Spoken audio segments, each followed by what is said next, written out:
পোহৰলৈ আহিছে অসম আৰক্ষীৰ এছআই পৰীক্ষাৰ প্ৰশ্নকাকত ফাদিলৰ ইটোৰ পিছত সিটো চাঞ্চল্যকৰ তথ্য। এছআই পৰীক্ষাৰ প্ৰশ্নকাকত ফাদিলৰ সমগ্ৰ কাণ্ডৰ মূল ষড়যন্ত্ৰকাৰী আছিল অসম আৰক্ষীৰ অৱসৰপ্ৰাপ্ত ডিআইজি পি.কে. দত্ত। প্ৰাক্তন আৰক্ষী বিষয়াজনৰ ছত্ৰছায়াতে চলিছিল প্ৰশ্নকাকত ফাদিলৰ ভয়ংকৰ দুৰ্নীতি। আৰক্ষী আৰু চিআইডিৰ দলে বুধবাৰে নিশা 8:45 পৰা পুৱতি নিশা 3 বজালৈকে অভিযান চলায় পি.কে. দত্তৰ হেঙেৰাবাৰীস্থিত বাসগৃহৰ লগতে অৱসৰপ্ৰাপ্ত আৰক্ষী বিষয়াগৰাকীৰ হোটেল ভাৰ্গৱ গ্ৰেণ্ডত অভিযান চলায়। অৱশ্যে আৰক্ষী অহাৰ পূৰ্বে পলায়ন কৰে পি.কে. দত্তই।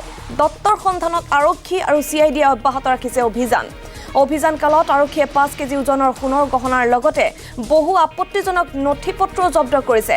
এই অভিযান কালত বাসগৃহত উপস্থিত আছিল পি.কে. দত্তৰ জীয়ৰী আৰু বন কৰা লোকে। ইটোৰ পিছত সিটো চাঞ্চল্যকৰ তথ্য এতিয়া পোহৰলৈ আহিছে আৰক্ষীৰ এছআই পৰীক্ষাৰ প্ৰশ্নকাকত ফাদিলৰ ইটোৰ পিছত সিটো তথ্য পোহৰলৈ আহিছে এছআই পৰীক্ষাৰ প্ৰশ্নকাকত ফাদিলৰ সমগ্ৰ কাণ্ডৰ মূল ষড়যন্ত্ৰকাৰী আছিল অসম আৰক্ষীৰ অৱসৰপ্ৰাপ্ত ডিআইজি পি.কে. দত্ত আৰু প্ৰাক্তন আৰক্ষী বিষয়াজনৰ ছত্ৰছায়াতে প্ৰশ্নকাকত ফাদিলৰ এই ভয়ংকৰ দুৰ্নীতি হৈছিল।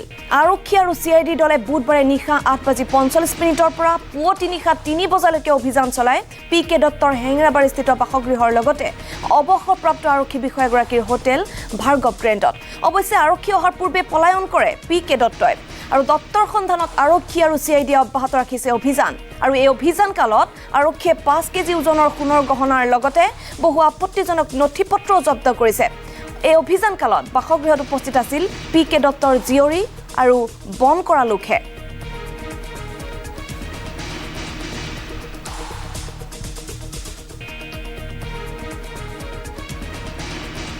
উৰে নিশা জুৰি তালাচী চলোৱা হয়, কিন্তু এই মুহূৰ্তলৈকে পলাতক অৱস্থাত আছে প্ৰাক্তন আৰক্ষী বিষয়াজন।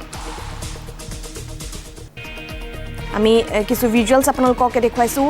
নিশাৰ ভাগত প্ৰাক্তন আৰক্ষী বিষয়াজনৰ বাসগৃহত অভিযান চলোৱাৰ মুহূৰ্তৰ দৃশ্য বাওঁফালে স্ক্ৰীণত আপোনালোকে দেখিবলৈ পাইছে। পুৱতি নিশালৈকে অভিযান চলিছিল এছআই পৰীক্ষাৰ প্ৰশ্নকাকত ফাদিলৰ সমগ্ৰ কাণ্ডৰ মূল ষড়যন্ত্ৰকাৰী অসম আৰক্ষীৰ অৱসৰপ্ৰাপ্ত ডিআইজি পি.কে. দত্তৰ বাসগৃহত অভিযান চলোৱা হয়, লগতে তেওঁৰ হোটেল ভাৰ্গৱ গ্ৰেণ্ডতো অভিযান চলায়। আৰু আমি বাওঁফালে স্ক্ৰীণত আপোনালোকক ভিজুৱেলছ দেখুৱাইছোঁ কিদৰে তেওঁৰ বাসগৃহত পুৱতি নিশালৈকে অভিযান চলোৱা হৈছিল। এই দৃশ্য দেখিবলৈ পাইছে, কিন্তু এই মুহূৰ্তলৈকে পলাতক অৱস্থাত আছে প্ৰাক্তন আৰক্ষী বিষয়াজন। আৰু অভিযান চলোৱা সময়ত কেৱল তেওঁৰ জীয়ৰী আৰু বন কৰা লোকে তেওঁৰ বাসগৃহত উপস্থিত আছিল। আৰক্ষী আৰু চিআইডিৰ দলে উৰে নিশা অভিযান চলায়। নিশা 8:45 পৰা পুৱতি নিশা 3 বজা পৰ্যন্ত অভিযান চলায়।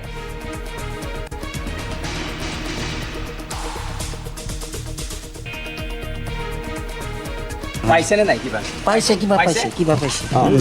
চিল কৰিছে আৰু কিবা টপল এটা চুইচ কৰিছে, এনেকুৱা বেগ এটা পাইছে। তাত কি বেগ? এইটো বেগ আৰু কি বস্তু কিবা বাচন পত্ৰ থকা বুলি কৈছে। কিবা অলপ বাচন পত্ৰটো নিনিয়ে বাৰু। নাই ইয়াতে এৰি যাব বস্তুটো, এৰি যাব, মানে আপোনাৰ অলপ সোণা গহনা থকা বুলি কৈছে। কিমান মান সোণা গহনা? নাই সেইটো আৰু ৱেটটো কিমান মান হ'ব? 5 কিলোমান হ'ব পাৰে। 5 কিলো? হয়। কিমান পৰিমাণ? মানে হেৰিও আছে আপোনাৰ কাঁহৰ বাচন আছে কিছুমান।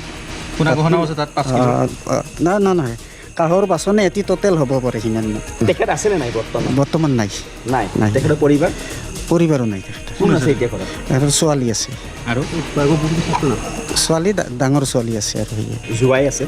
নাই, জোৱাই নাই। আপুনি আজি কেতিয়ালৈ দেখিছিলে? দিনৰ ভাগলৈ আছিলে? নাই তেখেতে মইতো ডিউটিত গৈছিলোঁ। মই ৰাতি আহিছিলোঁ। এইটো শ্ৰাদ্ধ আছিল, মায়াকৰ শ্ৰাদ্ধ আছিল। যোৱাকালি শেষ হৈছে। যোৱাকালি তেখেত আছিল? নাই, যোৱাকালি নাছিলে। যোৱাকালিৰ পৰাই কালি আৰু আহিব।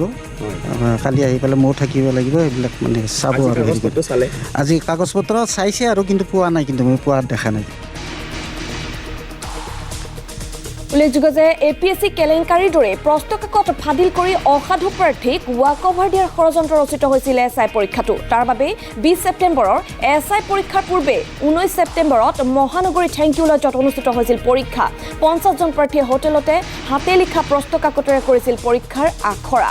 প্ৰশ্নকাকত ফাদিল কৰি এই পৰীক্ষাৰ আখৰা ইমানেই নিখুঁতভাৱে কৰিব বিচৰা হৈছিল যে আখৰাত হোৱাইট বৰ্ড কম্পিউটাৰকে ধৰি সকলোৰে ব্যৱস্থা কৰা হৈছিল প্ৰশ্নকাকত ফাদিল কৰি একাংশ প্ৰাৰ্থীক পৰীক্ষাৰ কেইবা ঘণ্টা পূৰ্বেই মূল পৰীক্ষাৰ বাবে প্ৰস্তুত কৰা হৈছিল ক্ৰাইম ব্ৰাঞ্চে থেংক ইউ লজত অভিযান চলাই জব্দ কৰিছে ষড়যন্ত্ৰত ব্যৱহাৰ হোৱা সকলো সামগ্ৰী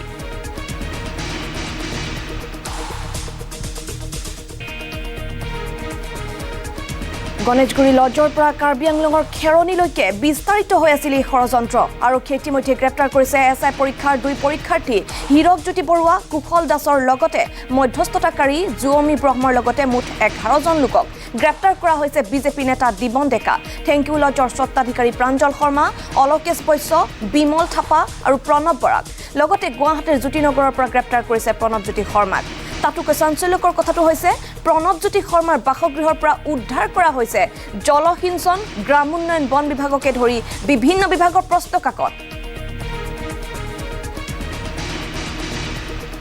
আনহাতে বিজেপি নেতা দিবন ডেকাৰ নাম প্ৰশ্নকাকত ফাদিলত সাঙুৰ খাই পৰাৰ পিছতে প্ৰতিক্ৰিয়া ব্যক্ত কৰিছে ৰাজ্যিক বিজেপিৰ সভাপতি ৰঞ্জিত দাসে বিজেপি সভাপতিৰ দাবী চৰকাৰে দোষী যিয়ে নহওক কাকোৱে ৰেহাই নিদিয়ে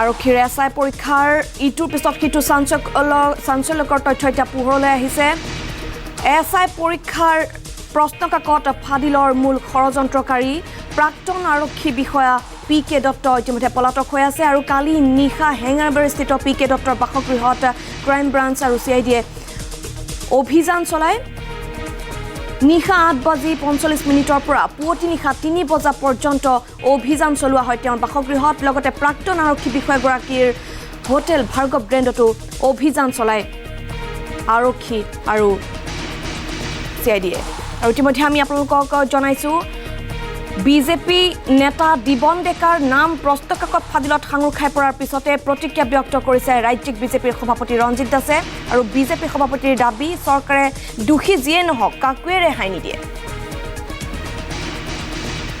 আৰু ইতিমধ্যে আমাৰ সাংবাদিক পোনপটীয়া সম্প্ৰচাৰত আছে প্ৰাক্তন আৰক্ষী বিষয়া PK দত্ত যিহেতু মূল ষড়যন্ত্ৰকাৰী তেওঁৰ বাসগৃহত আমাৰ সাংবাদিক উপস্থিত আছে কুলেন্দ্ৰ শইকীয়া আমি কুলেন্দ্ৰৰ কাষলৈ গৈছোঁ কুলেন্দ্ৰ কি খবৰ এই মুহূৰ্তত পাইছে যেহেতু এতিয়া পলাতক হৈ আছে PK দত্ত কিবা খবৰ পাইছে নেকি এই মুহূৰ্তৰ কি খবৰ আছে আপোনাৰ ওচৰত কুলেন্দ্ৰ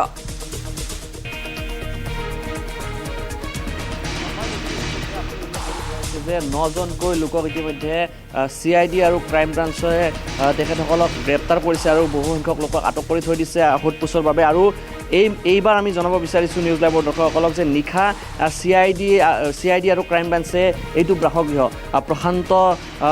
প্ৰশান্ত কুমাৰ দত্তৰ যিটো বাসগৃহ আছে প্ৰাক্তন DIG তেখেতৰ এইটো বাসগৃহতে অভিযান চলাইছিল CID আৰু ক্ৰাইম ব্ৰাঞ্চে অভিযান চলাইছিল আৰু এই মুহূৰ্তত আমি দেখুৱাইছোঁ যে তেখেত ঘৰত নাই তেখেত বৰ্তমান পলাতক হৈ আছে আৰু তেখেতক বিচাৰি ইতিমধ্যে আৰক্ষীয়ে হয়তো যোগাযোগ স্থাপন কৰি আছে আৰু হয়তো আৰক্ষীয়ে তেখেতক বিচাৰি পাব কিন্তু এই মুহূৰ্তত আমি পোৱা খবৰ অনুসৰি তেখেত ক'ত গৈছে ক'ত আছে এই মুহূৰ্তলৈকে কিন্তু কোনো ধৰণৰ খবৰ পোৱা নাই বা তেখেতৰ ইয়াত কিছু সকাম থকা বুলি আমি জানিব পাৰিছিলোঁ আৰু যাৰ পৰিপ্ৰেক্ষিতত এয়া দেখিবলৈ পাইছে তেখেতৰ বাসগৃহত তেখেতৰ জীয়ৰী থকা বুলি ইতিমধ্যে আমি খবৰ পাইছোঁ আৰু নিশা এইটো যিটো বাসগৃহ আছিল এই বাসগৃহটোতে CID অভিযান চলাইছিল আৰু CID অভিযান চলাই বিভিন্ন ধৰণৰ নথি পত্ৰ জব্দ কৰিছে আৰু যিসমূহ লোকক উইটনেছ হিচাপে লৈ গৈছিল সেইসমূহ লোকে ইতিমধ্যে আমাৰ আগত ব্যক্ত কৰিছে বা আমাক জানিবলৈ দিছে যে 5 কিলোগ্ৰাম সোণ থকাৰো আশংকা কৰা হৈছে আৰু বহু ধৰণৰ নথি পত্ৰ কেৱল সোণৰ কথা অহা নাই ইয়াত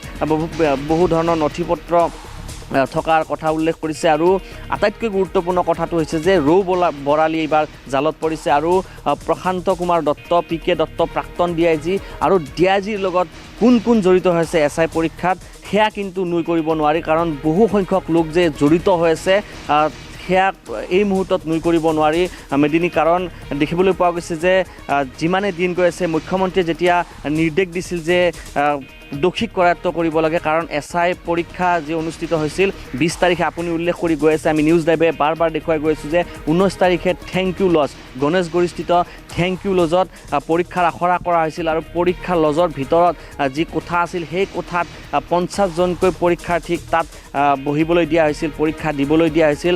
তেখেতসকলক আচলতে আখৰা কৰা হৈছিল আৰু মোটা অংকৰ ধন যে লৈছিল তাত কোনো দ্বিমত নাই বা মোটা অংকৰ ধন লৈ পেলাই যে চাকৰি প্ৰদান কৰি গৈ আছে তাত কোনো দ্বিমত নাই। আৰু SI পৰীক্ষাটো টকা যে চলিছিল সেয়া জল পটকৈ বৰ্তমান ভাহি আহিছে। আৰু এই মুহূৰ্তত মই পুনৰ কৈছোঁ যে 9জনকৈ লোকক বিজেপি নেতা দিবন ডেকাৰ নাম ইয়াত সাঙুৰ খাই গৈছে। বিজেপি নেতাক দিবন ডেকাৰ প্ৰেছত যি প্ৰশ্নকাকত আছিল সেই প্ৰশ্নকাকত প্ৰিণ্ট হোৱা বুলিও খবৰ আৰক্ষীৰ পৰা আমি জানিব পাৰিছোঁ। আৰু তেনেধৰণে আচলতে বিজেপিৰ বহু নেতা পালি নেতাও ইয়াত জড়িত থাকিব পাৰে, তদন্তত পোহৰলৈ আহিব। আৰু ইতিমধ্যে বিজেপিৰ ৰাজ্য সভাপতিয়েও তেখেতে উল্লেখ কৰিছে যে দোষী যোনেই নহওক, দোষী থাকিব পাৰে, দোষী যিয়েই নহওক দোষীক কিন্তু কৰায়ত্ব কৰিব লাগে। কঠোৰ হৈছে মুখ্যমন্ত্ৰীৰ যি নিৰ্দেশ আছে সেই নিৰ্দেশৰ পিছত কিন্তু কঠোৰ হৈ পৰিছে। আৰু মই পুনৰ অতুল মৰাং আছে মোৰ সৈতে, আমি যদি বাসগৃহটো দেখুৱাওঁ ইয়াত দেখিবলৈ পাইছে কেৱল 2গৰাকী ব্যক্তিক ইয়াত আমি দেখিছোঁ। এয়া চৰকাৰী যি তেখেতৰ গৃহৰক্ষী জোৱান আছে তেখেতক দেখিবলৈ পোৱা গৈছে আৰু বন্ধ কৰা এগৰাকী লোক ভিতৰত আছে। আৰু তাৰ বাহিৰে কিন্তু তেখেতৰ পৰিয়ালত এই মুহূৰ্তলৈকে কাকো আমি দেখিবলৈ পোৱা যোৱা নাই। আৰু মেদিনী এই মুহূৰ্তত আমি উল্লেখ কৰিব পাৰোঁ যে 9জনকৈ লোকক ইতিমধ্যে ক্ৰাইম ব্ৰাঞ্চ আৰু CID আটক কৰিছে। আৰু কালি আমি দেখিছিলোঁ যে সঞ্জীৱ শৰ্মা নামৰ এগৰাকী ব্যক্তিক গুৱাহাটীৰ যি সঞ্জীৱ শৰ্মা কৈলাশপুৰত ঘৰ আছিল, কৈলাশপুৰত ঘৰ থকা সঞ্জীৱ শৰ্মাক আটক কৰিছে, হীৰকজ্যোতি বৰুৱাক গ্ৰেপ্তাৰ কৰিছে, কুশল দাসক গ্ৰেপ্তাৰ কৰিছে। আৰু ইতিমধ্যে আপুনি কৈছে যে কাৰ্বি আংলঙলৈকে এই যি নেটৱৰ্ক এই নেটৱৰ্ক কিন্তু বিস্তাৰিত হৈছে। আৰু এই SI পৰীক্ষাৰ যিটো নেটৱৰ্ক আছে এই নেটৱৰ্কটো কিন্তু বহু দীঘলীয়া হ'ব, হয়তো বহু লোক ইয়াত জড়িত হৈছে। আৰু প্ৰশান্ত কুমাৰ দত্ত পি কে দত্তৰ আচলতে পি কে দত্তৰ যি লজ আছিল, তেখেতৰ হোটেল আছিল ভাৰ্গৱ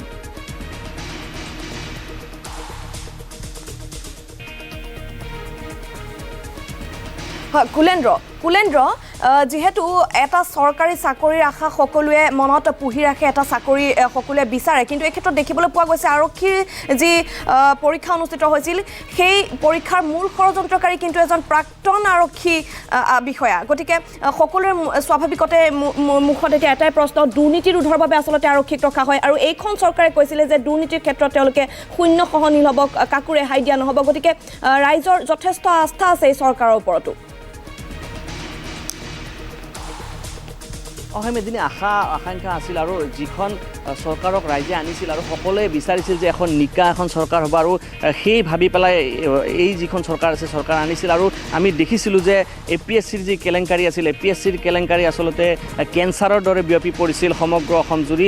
তাৰ পৰৱৰ্তী সময়ছোৱাত ৰাইজে কিন্তু এইখন চৰকাৰক লৈ আনিছিল। আৰু SI পৰীক্ষা, এই যি SI পৰীক্ষা আছে SI পৰীক্ষাটো দেখিবলৈ পোৱা গৈছিল যে আৰক্ষী লোক, বিশেষভাৱে আৰক্ষীৰ উচ্চ পদস্থ যিসমূহ লোক আছে, মই পুনৰ কৈছোঁ PK দত্ত এগৰাকী প্ৰাক্তন DIG, আৰু প্ৰাক্তন DIG বুলি ক'লে আৰক্ষীৰ উচ্চপদস্থ বিষয়া এগৰাকী এই ধৰণৰ বেয়া কামত জড়িত হৈ পৰাৰ লগে লগে আচলতে ক'ৰবাত নহয় ক'ৰবাত ক'ব পৰা যায় যে আৰক্ষীৰ বিভাগত এই ধৰণৰ যি ধৰণৰ আচলতে দুৰ্নীতি শিপাইছে তাক লৈ পেলাই কিন্তু সচেতন মহলত বৰ্তমান প্ৰতিক্ৰিয়া সৃষ্টি হৈছে। সচেতন মহল চিন্তিত হৈ পৰিছে, কাৰণ মুখ্যমন্ত্ৰী বা দেখিবলৈ পোৱা গৈছে যে মন্ত্ৰীসকলে কি কৰিব যদিহে এই বৰ্বৰ বিষয়াসকলে এই ধৰণৰ কামত লিপ্ত হৈ পৰে। দেখিবলৈ পোৱা গৈছে যে তেখেতসকল গুণী জ্ঞানী লোক, তেখেতসকলে আৰক্ষীৰ উচ্চপদস্থ বিষয়া যিসমূহ আৰক্ষীৰ আচলতে তেখেতসকলে কামান কৰে, সেই ধৰণৰ বিষয়াই যেতিয়া এই ধৰণৰ ক্ৰাইমৰ লগত জড়িত হৈ পৰে তেতিয়াহ'লে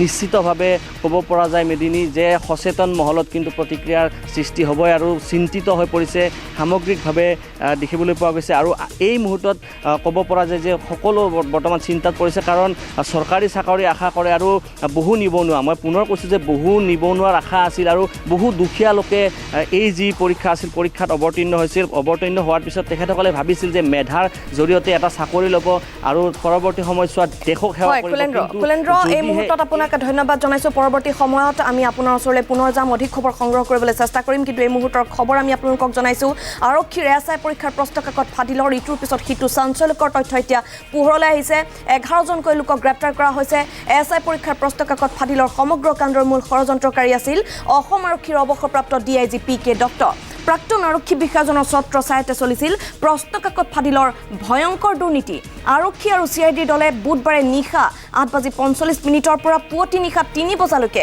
অভিযান চলাই PK দত্তৰ হেঙেৰাবাৰীস্থিত বাসগৃহৰ লগতে অৱসৰপ্ৰাপ্ত আৰক্ষী বিষয়াগৰাকীৰ হোটেল ভাৰ্গৱ গ্ৰেণ্ডত আমি বাওঁফালে স্ক্ৰীণত আপোনালোকক এই দৃশ্য দেখুৱাইছোঁ PK দত্তৰ হেঙেৰাবাৰীস্থিত বাসগৃহত CID অভিযান চলোৱাৰ দৃশ্য দেখিবলৈ পাইছে নিশা 8:45 পৰা পুৱতি নিশা 3 বজা পৰ্যন্ত এই অভিযান চলাই আনহাতে আমি আপোনালোকক দেখুৱাইছোঁ সোঁফালে স্ক্ৰীণত থেংক ইউ লজ এই থেংক ইউ লজতে 20 ছেপ্টেম্বৰত যেহেতু আৰক্ষীৰ এছআই পৰীক্ষাৰ আছিল 19 ছেপ্টেম্বৰত ইয়াতে পৰীক্ষা অনুষ্ঠিত কৰা হৈছিল নিখুঁতভাৱে যাতে এই পৰীক্ষা অনুষ্ঠিত হয় তাৰ প্ৰতি তেওঁলোকে এই থেংক ইউ লজতে পৰীক্ষা অনুষ্ঠিত কৰিছিল আমি সোঁফালে স্ক্ৰীণত এই লজটো দেখুৱাইছোঁ আনহাতে বাওঁফালে স্ক্ৰীণত আমি দেখুৱাইছোঁ বাসগৃহত অভিযান চলোৱাৰ মুহূৰ্তৰ দৃশ্য কেৱল PK দত্তৰ বাসগৃহতে নহয় তেওঁৰ হোটেল ভাৰ্গৱ গ্ৰেণ্ডতো CIDয়ে অভিযান চলাই নিশাৰ ভাগত যি সময়ত কোৱা হৈছে যে দুৰ্নীতিৰ প্ৰতি শূন্য সহনশীল হ'ব দুৰ্নীতি ৰোধ কৰা যাব কিন্তু সেই সময়তে বাৰে বাৰে এনেধৰণৰ ঘটনা সংঘটিত হৈছে APSCৰ কাণ্ডৰ পিছত এইবাৰ আৰক্ষীৰ এছআই পৰীক্ষাত দুৰ্নীতিৰ বেহা আনহাতে বিজেপি নেতা দিবন ডেকাৰ নাম প্ৰশ্নকাকত ফাদিলত সাঙুৰ খাই পৰাৰ পিছত প্ৰতিক্ৰিয়া ব্যক্ত কৰিছে ৰাজ্যিক বিজেপিৰ সভাপতি ৰঞ্জিত দাসে বিজেপি সভাপতিৰ দাবী চৰকাৰে দোষী যিয়ে নহওক কাকোৱে ৰেহাই নিদিয়ে